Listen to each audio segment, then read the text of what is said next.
অ্যান্তনভ An-225 পৃথিবীর সবচাইতে বড় সামরিক বিমান। এটির দৈর্ঘ্য প্রায় 84 মিটার বা 275 ফুটেরও বেশি। বিমানের ডানায় এক পাশ থেকে আরেক পাশের দৈর্ঘ্য প্রায় 89 মিটার। সর্বোচ্চ টেক অফ ওজন প্রায় 640 টন। এটির কার্গো ক্ষমতা প্রায় 250 টনেরও বেশি। বিশাল আকারের এই দানবীয় বিমানটি চলে 6টি টার্বোফ্যান ইঞ্জিন দিয়ে।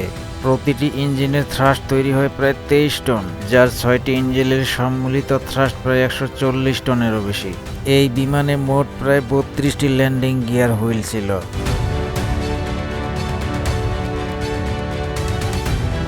এই বিমানটিতে আস্ত ট্রাক, হেলিকপ্টার, ট্যাঙ্ক, এমনকি বড় বড় পাওয়ার প্ল্যান্ট জেনারেটর আস্ত ঢুকিয়ে ফেলা যেত। এত সব লোড নেওয়ার পরেই এই বিমানটি 800 কিলোমিটারেরও বেশি প্রতি ঘন্টায় উড়তে পারত। এই বিমানটি চালাতে প্রতি ঘন্টায় প্রায় 15 থেকে 16 টন জ্বালানি খরচ হতো এবং একটি লং ফ্লাইটে প্রায় 3 লাখ লিটার পর্যন্ত জ্বালানি লাগত।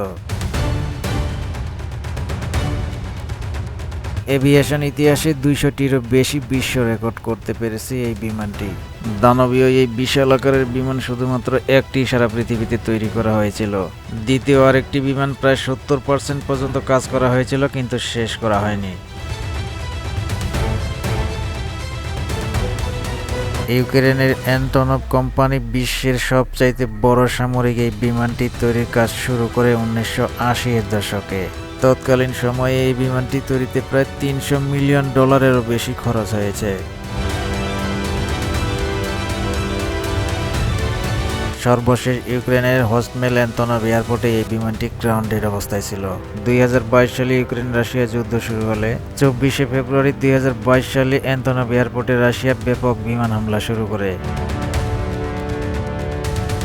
মিসাইলগুলো বিমানের ইঞ্জিনের অংশে হিট করলে বিমানের ইঞ্জিন পুরোপুরিভাবে ডিস্ট্রয় হয়ে যায়।